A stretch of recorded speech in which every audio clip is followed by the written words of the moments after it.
and welcome to another episode of Life Lessons in Bon Jovi songs. And this feels like ages ago. It's not really ages ago. I mean, compared to my, I don't know, like 6 months fallout or something. But I think it's like a month. And it's been a hectic month. It has been a hectic month.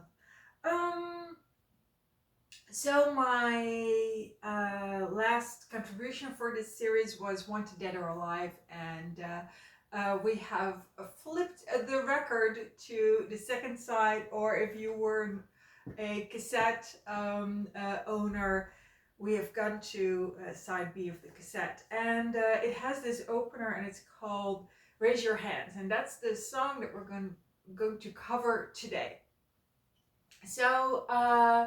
In a way, the song that opens side A, the album itself, which is Let It Rock, and Raise Your Hands, which is where we're at now, which is the opener for side B, are comparable songs because they're both these kind of like big stadium rock anthems to get the crowd going.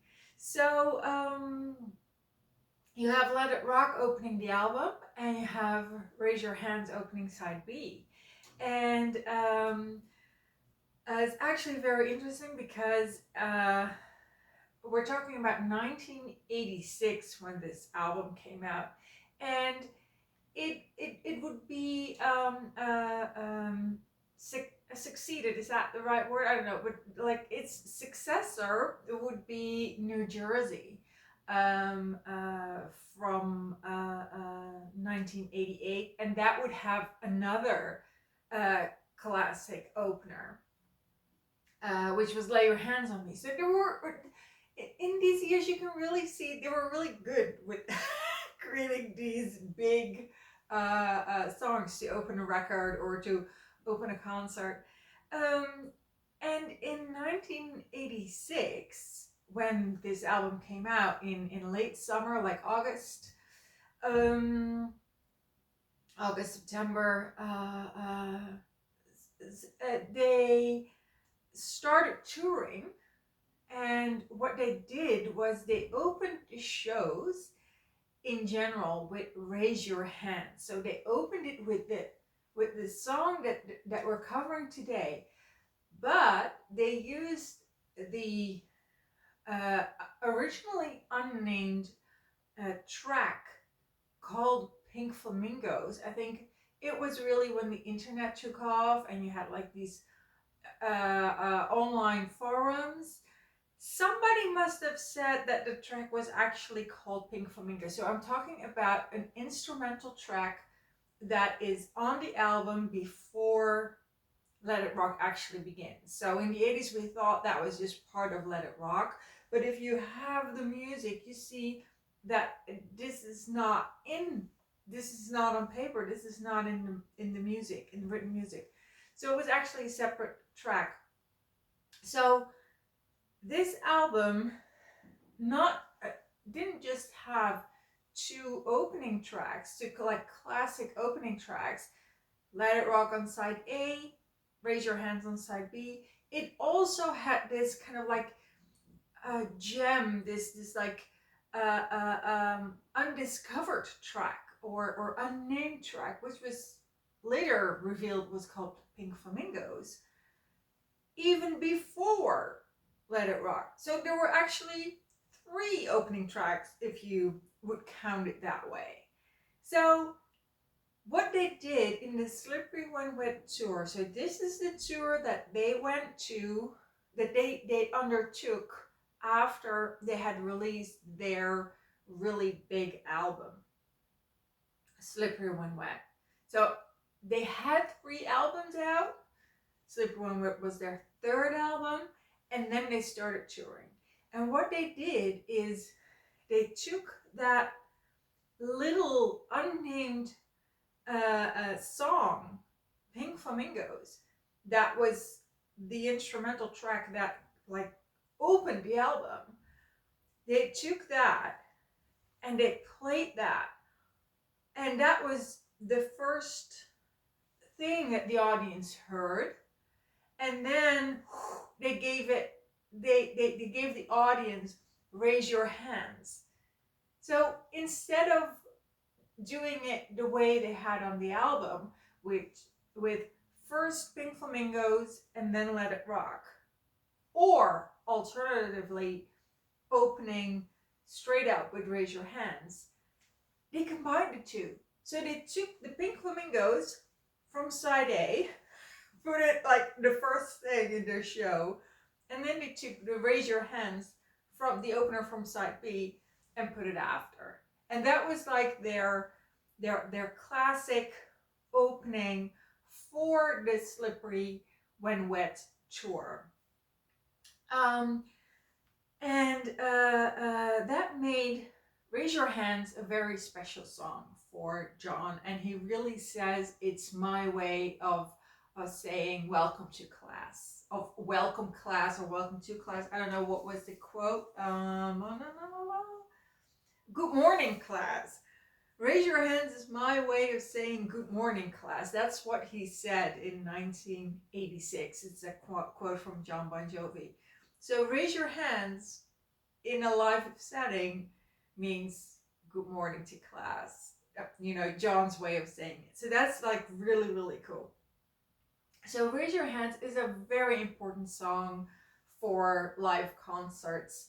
And it's really kind of like pinpointed at that Slippery When Wet tour. Like I said, when the album that came after had its own signature way of opening it. So they no longer needed Raise Your Hands. And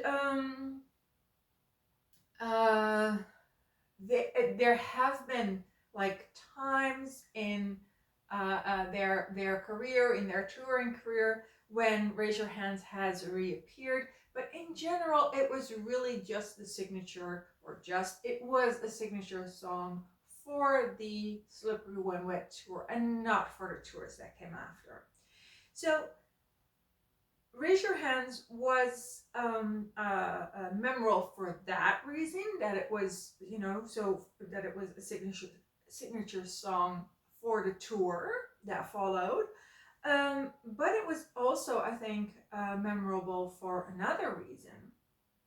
And that is because it's kind of like symbolic for them being a live band and them having that understanding that they were a live band. And they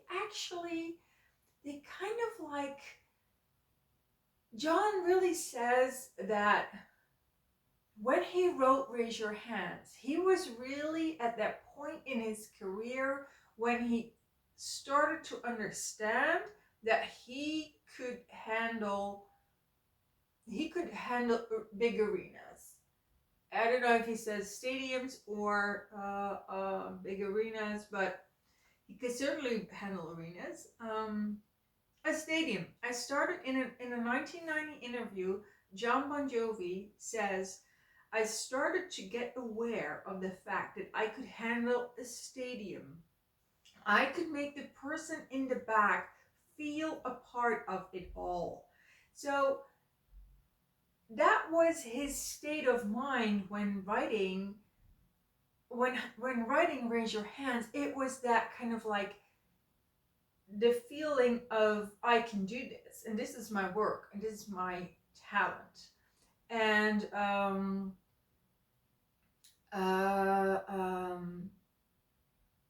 so I say in the first person, like my talent, and it's obviously it was very much a band in 1986. So it's very much possible that even though in the 1990 interviews he says that I could handle stadiums, and if you had asked him in 1986, he would have said we could handle stadiums. But okay, this is like because it was actually the album that came after 1988 that first featured John literally with his back to the band and the viewer, and standing apart from the rest of the band. So that was a very symbolic photo Not going to cover the photo that's on the first album because that's a different story, but which also has only John. But no, in 1986 it really was this band effort. So I'm gonna rephrase it to Raise Your Hands being the song that was written when they started realize we can handle a stadium. In 1986, it was very much a we thing. So they could handle stadiums. And there was someone else who had noticed this quality. And that was the director that they had invited, they had brought in to start directing the videos for this album because their videos had been a disaster. And meanwhile, so there were like these very concept videos of, like a girl running away from home and John having, love interests, and it was very staged.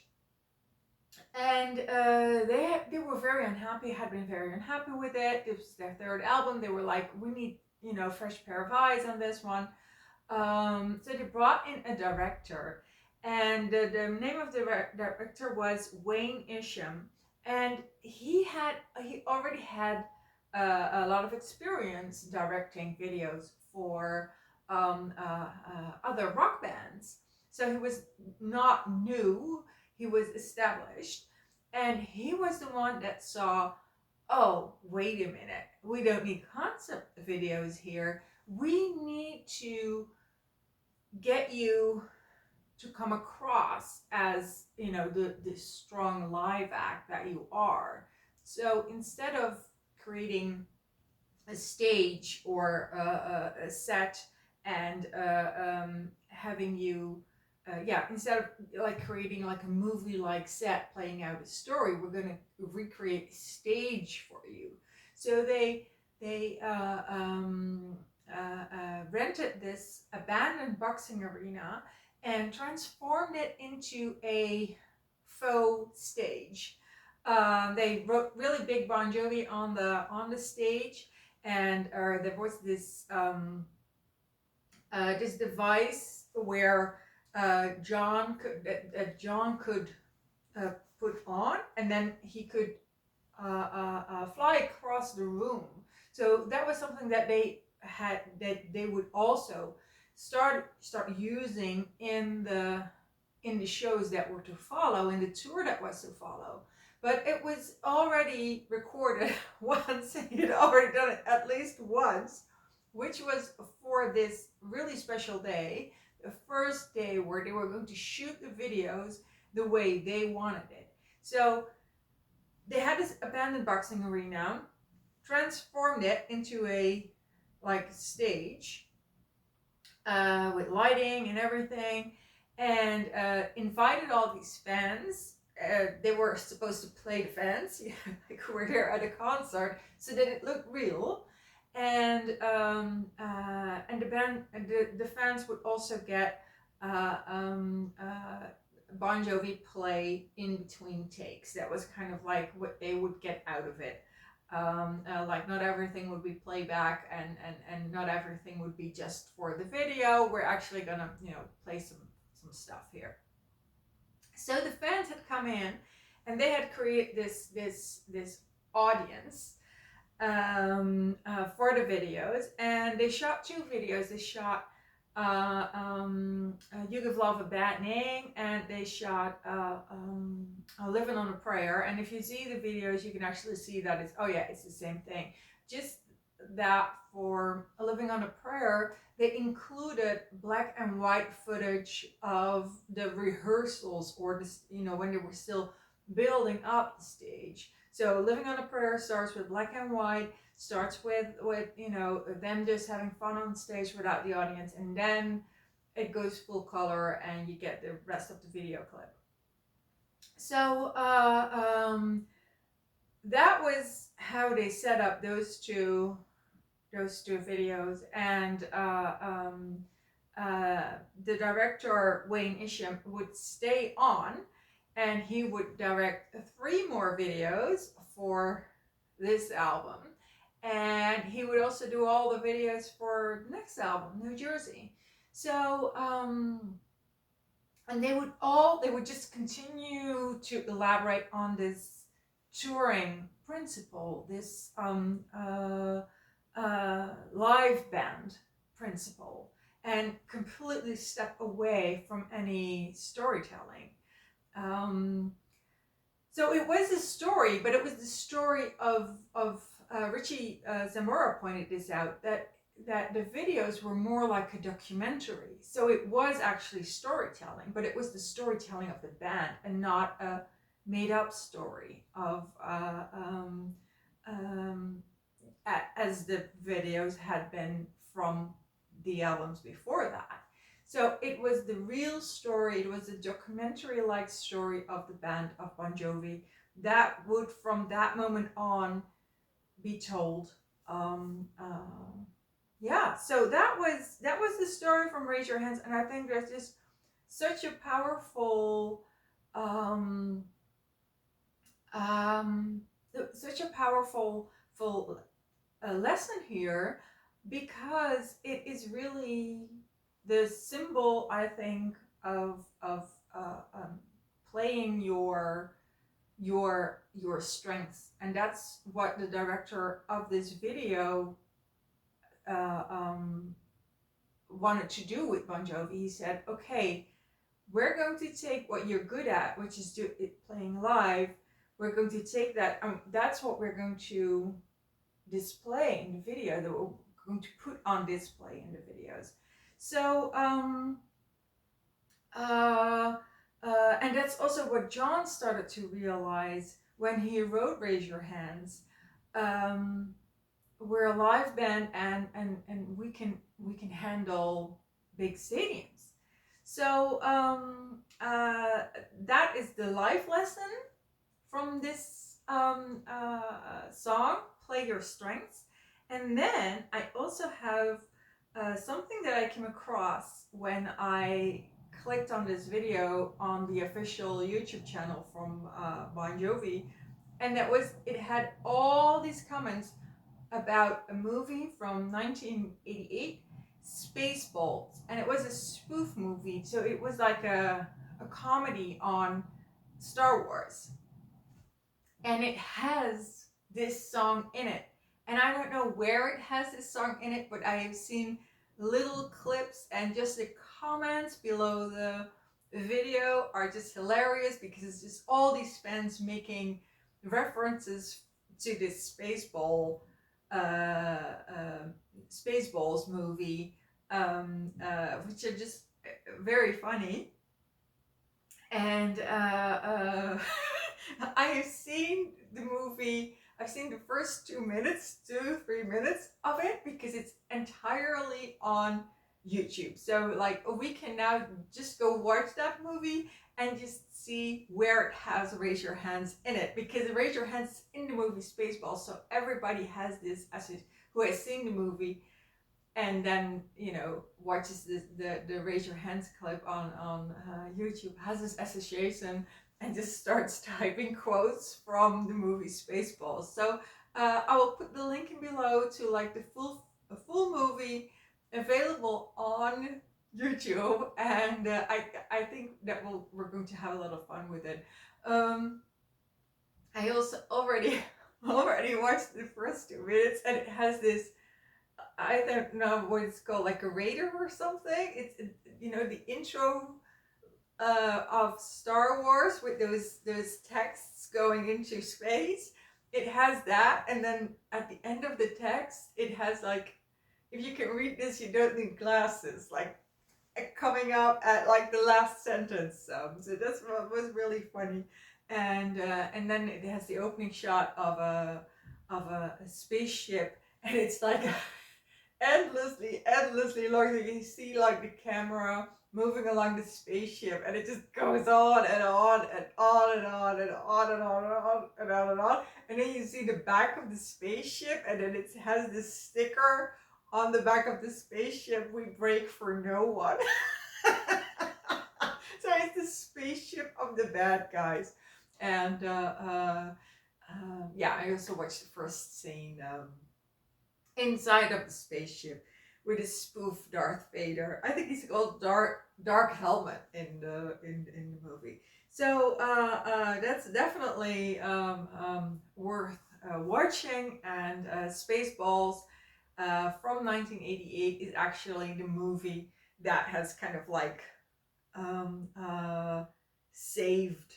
Yeah, it has saved Raise Your Hands for, generations after. It's always good if you have your song kind of like cemented into something that will always be like, pop culture legacy. And Raise Your Hands has that. So I'm like, okay, now that I know that it's in that movie, yeah, it has like an extra chance of, surviving, uh, and being, yeah, part of what we leave behind from the 20 in the 20th century. And yeah, Raise Your Hands is part of 80s pop culture legacy because of this movie. Otherwise, it would just be the opening song of Side B, but it's inside of pop culture. So that's really interesting from this song. Okay, so that was it for today, and the next time is Without Love. Without Love is the next song. So see you there. Bye.